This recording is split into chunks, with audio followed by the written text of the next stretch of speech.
10-166, be advised. It's their grandfather in the car, and he's called them saying that he's possibly going to try to crash the car. Hi, I'm Dr. Christy Dixon at Innovative Hematology in the Indiana Hemophilia and Thrombosis Center in Indianapolis.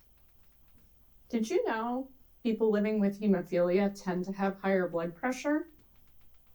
Combined with things like smoking, inactivity, and weight gain, this could become risky for heart disease. Think things like heart attacks and strokes. I help look for these risk factors in our patients. Man. On February 13th, 2023, Elaine Gowan was seen leaving her longtime job at Sugar's Diner. She had just told her daughter over a text message that she was on her way to pick up some things from her friend Mike, who she had recently moved in with, after breaking up with her ex-boyfriend, Sam Brammer, only a week earlier. Strangely, she would specify that her co-worker at Sugar's Diner would be the one to drive her there. However, as Elaine left her workplace, no co-worker would show up. Instead, strangely, her ex-boyfriend Sam would be the one to pick her up. Hours would go by, but Elaine would never show back up to Sugar's. The owner of the restaurant, Megan, would begin worrying as to where Elaine could have gone, and started frantically sending her messages asking for her whereabouts. But oddly, she would receive a single message back saying, "Leave me alone, I'm done." But oddly, she would receive a single message back saying, "Leave me alone, I'm done." This was Yo, what the hell?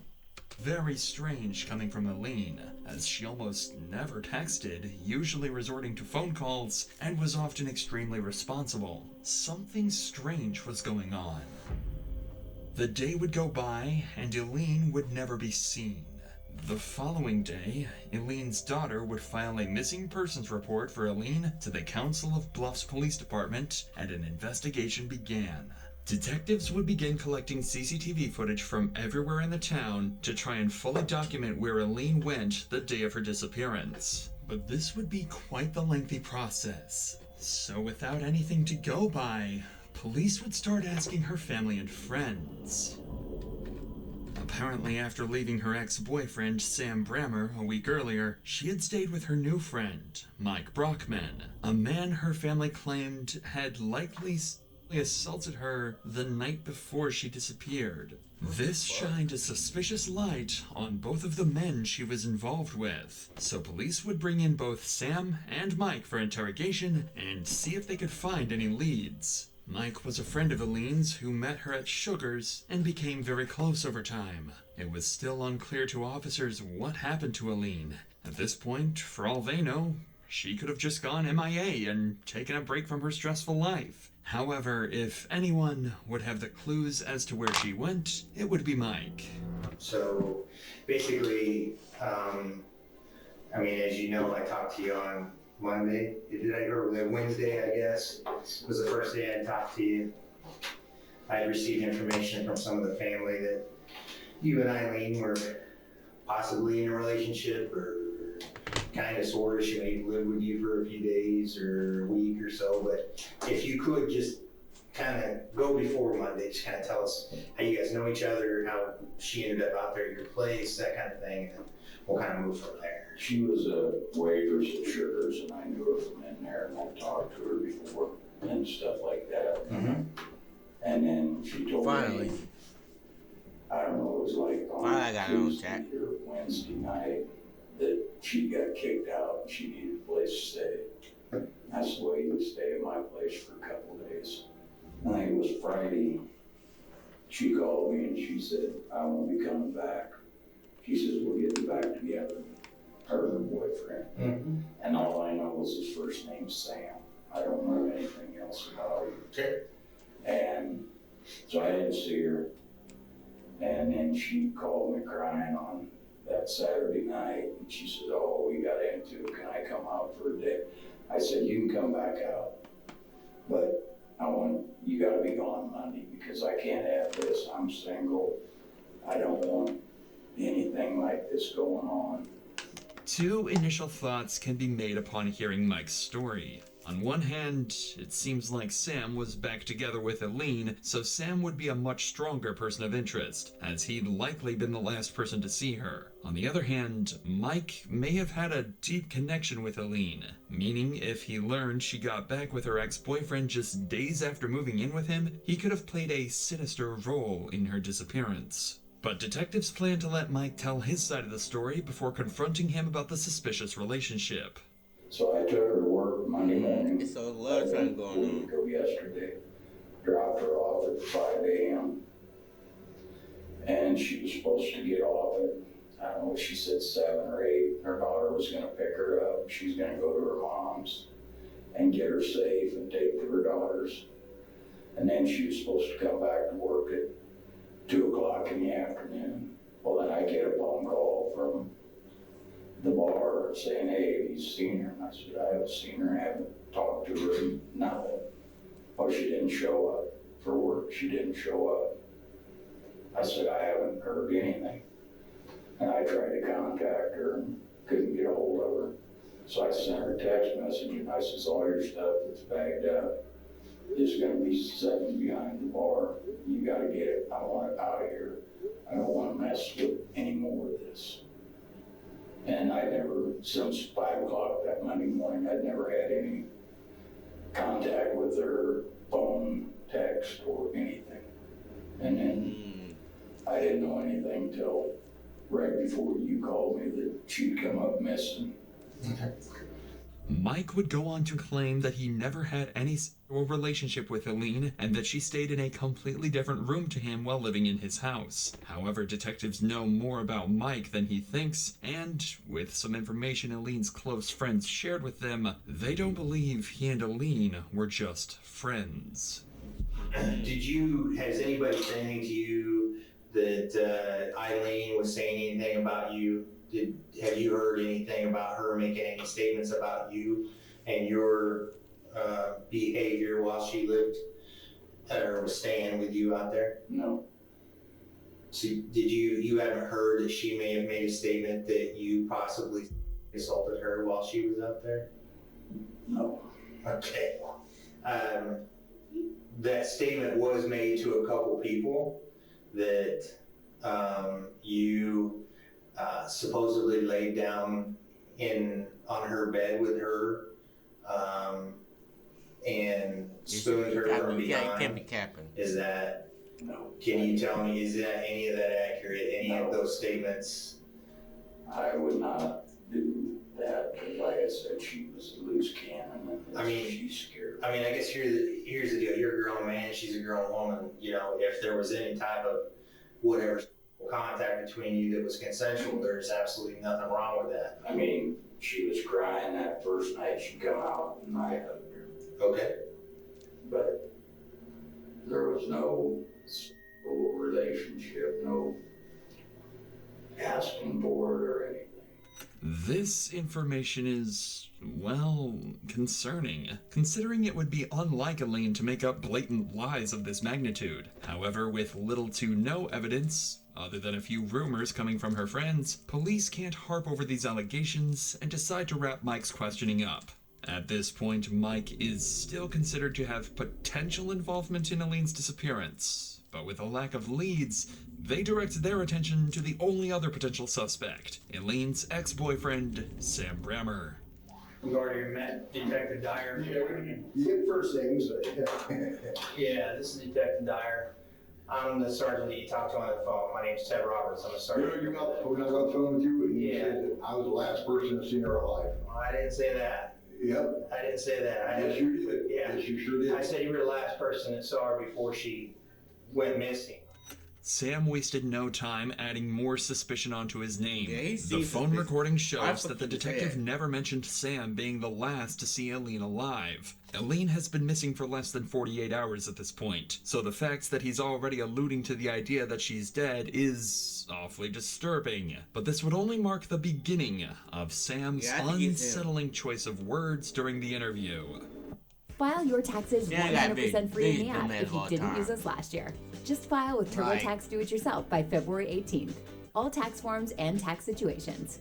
Make the switch to TurboTax Do-It-Yourself and file free by February 18th. Alright, why would you say that, bro? Did the dude say he gonna say some more suspicious stuff?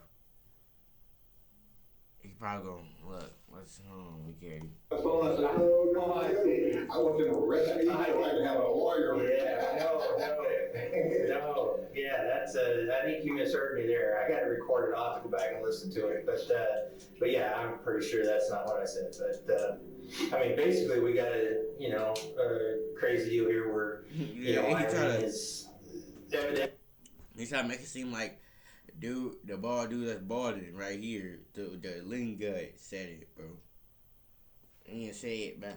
Family is her family and everything else. She's never done this kind of thing before. She's never just took off and gone. They all know What she does is she comes to me, and she's moved in with me 4 or 5 times. But usually when she moves in with me, she stays away from home. Yeah, because they said they talk every day. The daughter and her talk every day on the phone or whatever she says. Yeah. If they need something, then they'll get hold of her. Okay. Just like when she got arrested for the DWI, she went to jail, they finally told her, what they do, they took her and dropped her off at the bar. Okay. And she was homeless. Okay. If you could, I just need to know what went on Monday morning. What happened Monday morning with you? She texted me. Okay. And wanted to know if I would come and get her, because one of her friends supposedly was supposed to come and get her, and supposedly ran out of gas. So. Did she tell you the friend's name or? Okay. So I got there, and I said, I'll be there in a minute. She goes, don't come inside. I don't want Megan to know that we're back, or you're with me. I said, okay. And I pulled up, she gets in the truck. We take off, run out to this, supposedly the one that tried to do something with her. And dropped her off there. Then I left. And then wasn't too long after that is when she called me. I think she was at my house knocking. You can't get in my apartment building unless you have a key to get in. But I think she was knocking on my window. I didn't look, I didn't care. I just wanted to lay down and take a nap. That's when she texted me, wanted to know if I could talk to Emmy about letting her move back in, because this guy, now that's true. When? That night. The night before Monday? The night before Monday, yeah. Okay. And I don't know if that was true or not. I don't know if she was just saying that to get me to take her back or what. I don't know. This statement adds more weight to Aline's allegations towards Mike. If Mike did do these things to Aline, then moving out and staying with Sam would be completely logical. On top of his statement, what Sam is about to reveal to detectives will make the allegations much harder to dismiss and place all the suspicion back on Mike. And she says, please talk to Emmy. She let me go back home. What the He fuck is wrong me with last night. Sam, I love you. I promise I'll quit drinking. Please give me another chance. Then she says, I'm hanging out with her, and this was at 122. What's it say? And it says here, I'm hanging out with a friend, I will get hold of you later. I'm not going to work. I'm not going back to work. Back at 2, right? I think 2 or 3. Yeah, okay. I can't remember. Okay. And then to go to work, go back there, they treat me like shit. And then she says, you've seen it. They have. I mean, but I can't say nothing. And then I said, why did you tell me? Why didn't you tell me this earlier when I was talking to you? You're drunk. You're drunk, ain't you? Be honest. That's why I can't do this no more. Please, do not call me no more, text me no more. I'll be friends with you at work. And that's when she got pissed off. Said, you. Based on these texts, it really seems like Aline's disappearance was just a way for her to take a break from her traumatic life. If the allegations are true and her ex-boyfriend refused to give her a place to stay, well, then running away for the time being is completely reasonable. Sam's story seems solid so far, but there's one tiny detail that just doesn't quite add up. And this detective has just picked up on it. But you said you dropped her off in front of Mike's house, Yeah, and you watched her walk into the. all she did was she got out and she walked in front of the truck, and she walked in front of the truck, I went and turned around, and that's when I left. Okay, so you didn't see her get into the house, anything like that. Mm-hmm. So if she had walked away from there, I mean, that's quite a ways away from your apartment complex. I wonder how she would have gotten to you. I told you some friend was supposed to come and pick her up.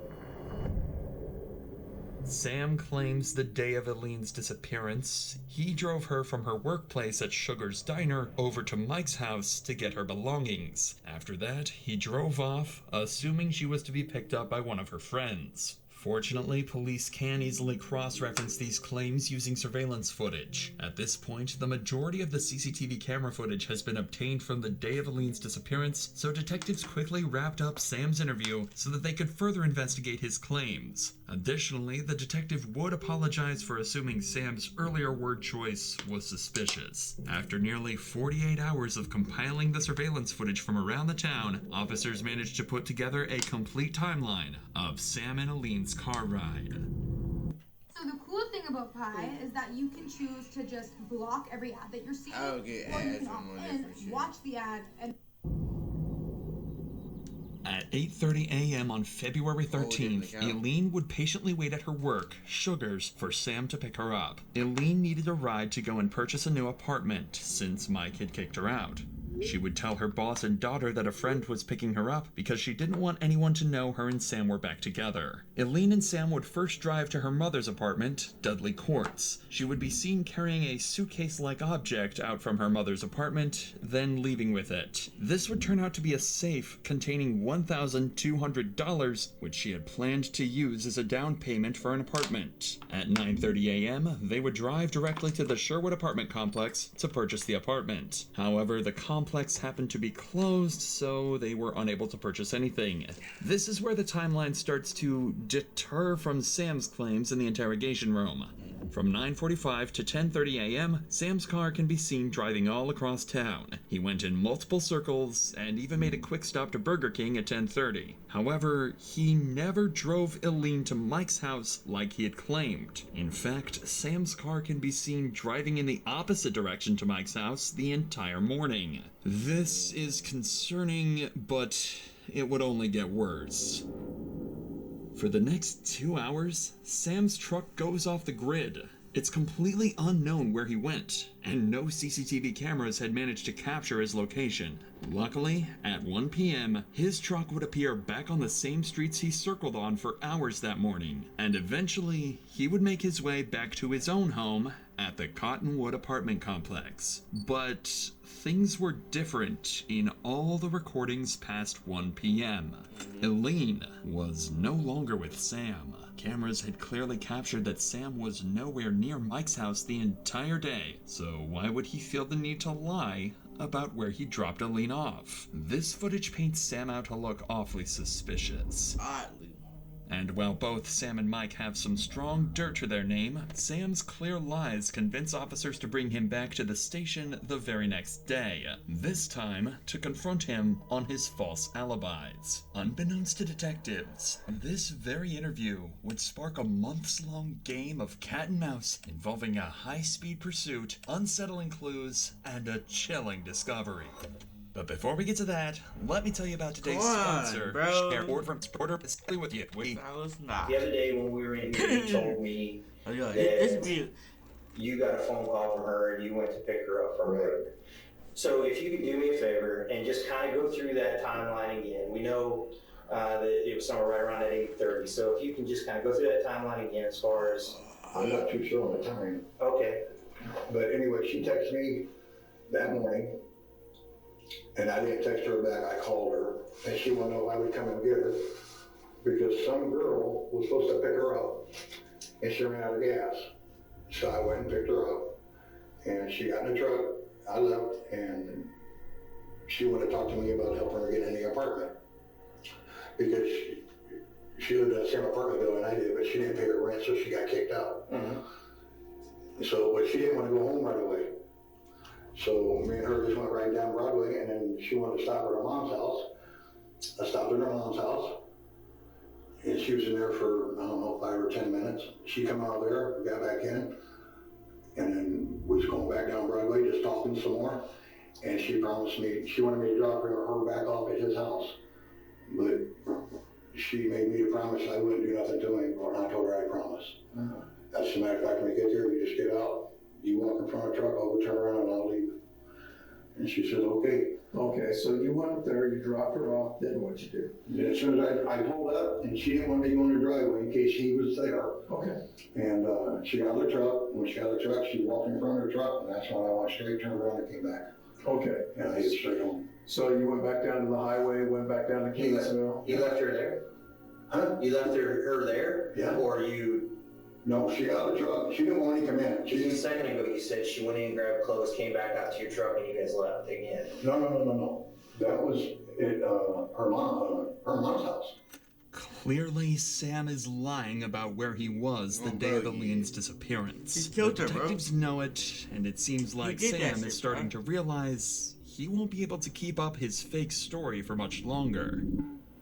Even after being told that cameras show him nowhere near Mike's house the entire day, Sam insists on his story that he did in fact drop Aline off at Mike's house. With this, the detectives would take a brief break from the room to watch the footage over again, just to triple check that Sam is 100% lying. And to nobody's surprise, the footage showed Sam on the opposite side of town during the time he claims to have been at Mike's. So when the detectives return to the interview room, they'll use this information to try and get Sam to own up to his lies. We got a small little snap of your idea we need to talk to you about, okay? So you said after you dropped her off, out there off of Highway 191 at that residence, you headed back to your apartment. We checked some of our cameras, okay, and we have a camera at 36th and Broadway, and we have your truck going westbound at 9:28 a.m. going to Omaha, okay? When you passed 36th and Broadway heading west. So you didn't go home, you went over to Omaha, it looks like. Do you remember what you did or who you I saw? don't remember going home. Where'd you go? I told you I went straight home. I don't remember going home. Well, the camera doesn't lie. It's your truck and it's your license plate number. Right. Okay. At 36th and Broadway at 9:28 a.m. Going west toward 480. And then 1 hour later, you're coming back from Omaha and you're going eastbound coming back in Cass Plus. 1 hour later. No, we're going home. Where'd you go? Free Tax USA, where federal filing is always free with no games or pricing gimmicks. Because choosing your tax software shouldn't be a gap. I went straight home. No, you didn't. Sam is stuck at this point. No matter what information detectives reveal, he will not admit to anything. At this point in the interview, all Sam has left is to simply reject everything the detectives tell him. They know Sam isn't telling the truth, but why he's not telling the truth is what remains to be seen. However, with Sam seemingly uncooperative, all detectives can do is end the interview and let Sam back onto the streets. Until more concrete evidence can prove he had more to do with Aline's disappearance than he claims. But, fortunately, letting Sam back onto the streets would lead them to the exact evidence that they were looking for. While law enforcement was working away at this case, another investigative group would be working in the dark. Aline's family. Everyone held hope that Aline was still alive, but with time passing, her family was demanding answers. Sam and Aline had a long history of arguments, physical assault, and much more that the family was well aware of. They knew Sam had more information about Aline's whereabouts than he had told them. lied about everything. So, to figure this out for themselves, Aline's son, Jack, would show up to Sam's door that same night, and he would pound on the door, and upon opening, Jack would ask the simple question, "What the hell did you do to my mom?" In Jack's words, Sam stared at him as if he had seen a ghost and then shut the door in his face. Sam panicked. Whatever he did to Aline, people were starting to catch on. Later that night, Sam would talk to his granddaughter, Emily, and would claim that he was going to harm himself so that he could go visit her deceased grandmother. This shocked Emily, as in her eyes, Eileen was still alive. Quickly, she would call 911 to report everything Sam had just told her, and shortly thereafter, police would locate a drunken Sam at his local bar. Hi, sir, how are you? Is this your vehicle? Yeah. Hey, can I just talk to you real quick? Yeah. Do you have any weapons or anything on here? No. Okay. Hey, we were called to check your welfare. Okay, I think you talked to your granddaughter earlier, and she was concerned about you, some of the statements that you made to her. I'm here for you, man. Tell me what's going on. Why are you feeling the way you're feeling? My girlfriend, it was like a week ago, me and her broke up. She moved in with a guy, and apparently, supposedly he whipped her. What's his name? The only thing I know, he goes by Mike. Me and her broke up. She didn't have a place to go. She moved in with him. She told me Friday that he tried to mess with her. So I called my son and see if he could move back in because he kicked us out.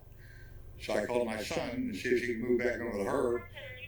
And then I went to his house, got her stuff, took her to my son's. And then the next morning we went to work and then she went right back to him. So I don't know. So what comments did you make to your granddaughter that would be concerning this evening? I just told her I would go and have a couple drinks and I love her. That's it. Okay, did you mention something about seeing Grandma tonight? What's that? Did you mention something about seeing Grandma tonight? No. I would like for you to talk to somebody tonight. I would like for you to talk to a medical professional. Okay, I don't want to have to drag you up to the hospital, but I most certainly will. I think based off of what the granddaughter has told us tonight, and kind of the. Oh, she called you? Yeah. Oh shit. Yeah. So she was crying when we went to the doctor. And she's really? Yes, she was very emotional. Her best friend and aunt are currently at the apartment because of what you said. Wow. Based off of what they've told me tonight, I'm going to give you one of two options. You can go up willingly and talk to a medical professional tonight. Okay. Or I can take you up there and you'll stay there for 72 hours. Okay? I can't have my granddaughter come get me? No. Based off of what you've told us and what's going on in your life right now, yeah, you need to talk to somebody. I don't think that we would be doing our due diligence to do our job to make sure that you're not going to hurt yourself based off of what's going on with you and your girlfriend. Right. Okay? You need to talk to somebody tonight. Okay?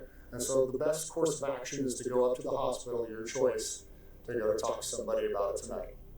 Sam's mental state was clearly deteriorating. Whatever happened to Eileen, regardless of his involvement, was really getting to him. Following this, Sam would be placed in a psychiatric facility for the next 2 days, where he would undergo therapy and psychiatric care. When it came time to take things to the next level, I knew that I had to make a website. I'm fucking in ads.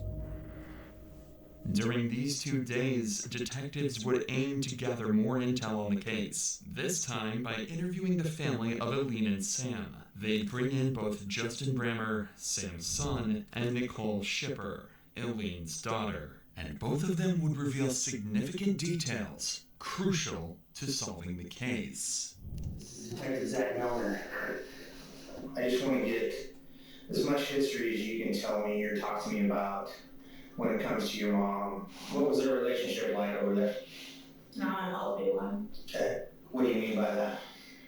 He didn't like her drinking. He thought he could change her from get her to stop drinking. I told him that he can't because she won't change for her kids. She's not going to change for a man. And he seemed to think that he could change her, so he kept trying with her, but there was things on his part and her part that were not healthy. They both had jealousy issues.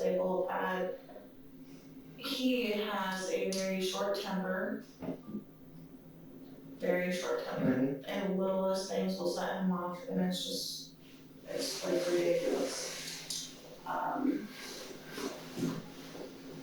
When they were good, but when it was not, it was. So this is a toxic relationship, that's it.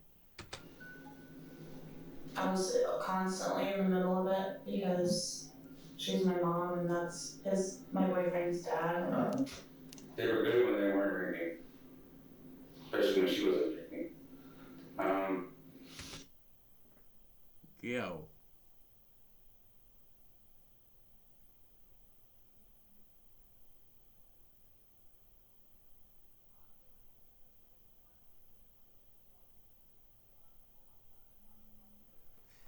Wait, that is.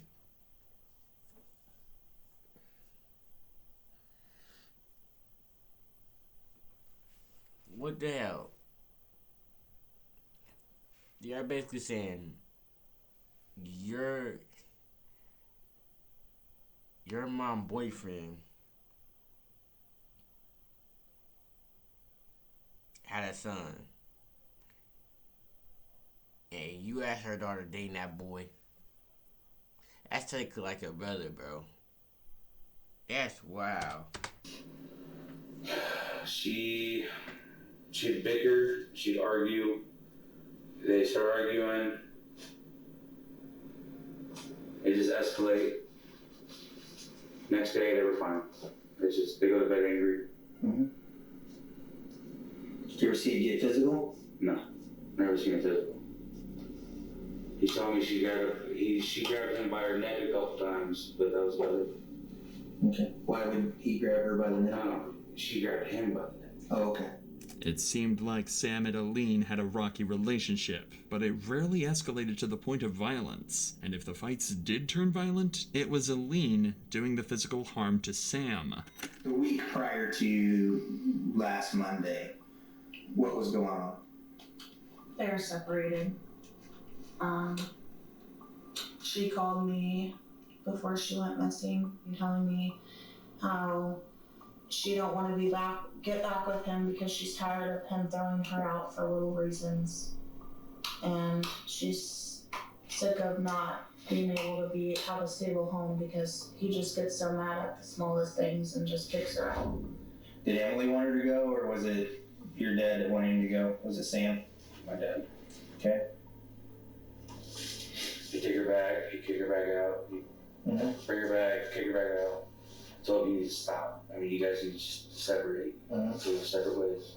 Sam's family strongly suggests that Aline was in fact the troubled one in the relationship, and Sam tried over and over to cut her out of his life. This only perplexed detectives, and simply doesn't explain why Sam's been acting so strangely following Aline's disappearance.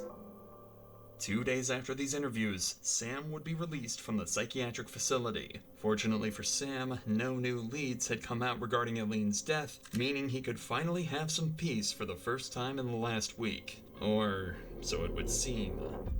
Because on February 21st, the same day Sam was released, he would go to Walmart to restock on alcohol. However, right as Sam was about to get in his truck and leave, an off-duty officer spotted him and decided to ask some questions related to Aline. Hesitantly, Sam asked to move his truck, and then he would talk to the officer. But the moment he got into his car, Sam would slam on the pedal, nearly hitting the officer, and floor his truck down the road, flying past pedestrians. The cop would jump in his car and begin chasing Sam, who would only pick up speed as he ramped up to over 100 miles per hour down the peaceful roads of Rexburg, Idaho.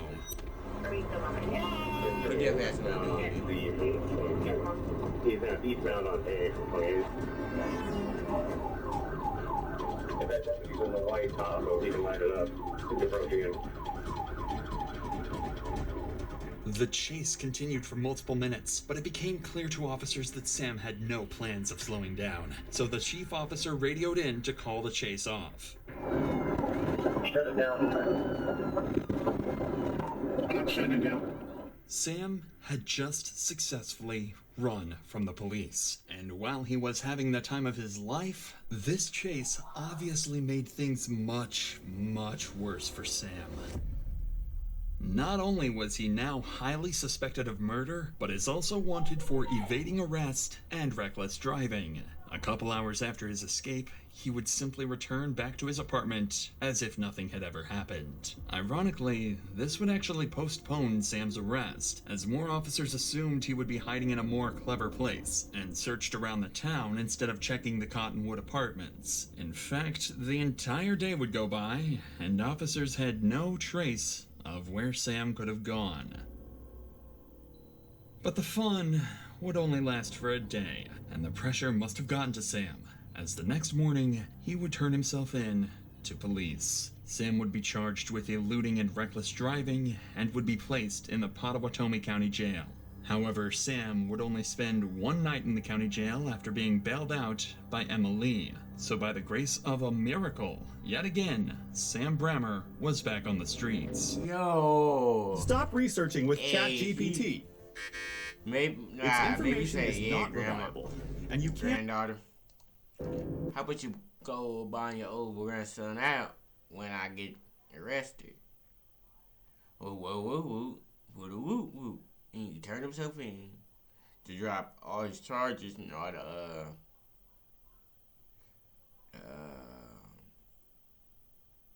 stuff related to this issue down, and he got off scot-free. He thought he just got off scot-free, and there you go.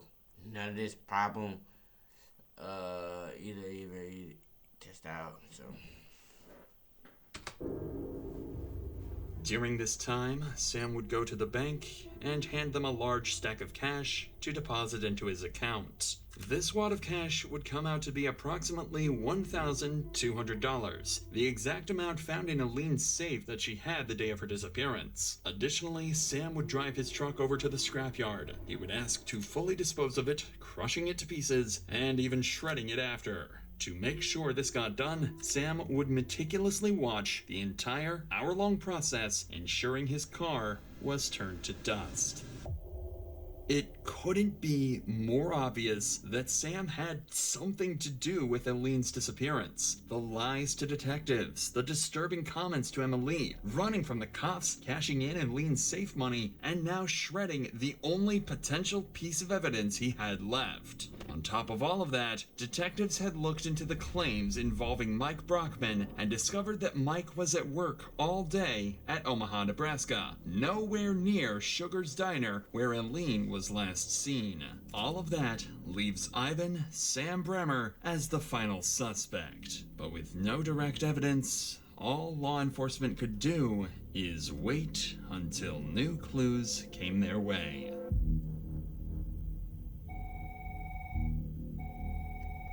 911, what's the address for your emergency? I don't really have an address. We're off the exit of Crete, Iowa, over by a public shooting area. What's going on? So we're driving down the road to go shooting or whatever, and there is a dead body on the side of the road. Male or female? It's female for sure. On February 26th, Eileen's body was found underneath a bridge just miles away from Sam's apartment. The body was unrecognizable, but the clothes matched the exact outfit Eileen was wearing the day she had disappeared. Someone had killed her. Medics would pronounce Eileen dead on the scene, and she would be taken to the hospital to get an autopsy done to determine her cause of death. But her results would come back strange. Eileen had 8 blunt force impacts to her head and a fractured front tooth. Well, gruesome. None of these injuries were sufficient to cause her to die, so her cause of death would be ruled as undetermined. Unfortunately for police, this meant they wouldn't be able to immediately charge Sam with murder. However, with all the sufficient evidence they'd gathered throughout the course of the investigation, they had enough to charge him with abuse of a corpse. Quickly, they'd receive an arrest warrant, and for the 4th time that month, officers would arrive at Sam's apartment, this time to finally seal his fate. Hello, good morning. We're looking for your grandfather. Is he here? Okay, just 1 second. Just go. Sam, right? He goes by Sam. Okay. Is there anybody else in there? No, just him. He's sleeping. Okay. Has he got any guns or anything like that? Okay. Well, he's got a warrant, so we need to talk to him. Just let that officer in. I'll be right there.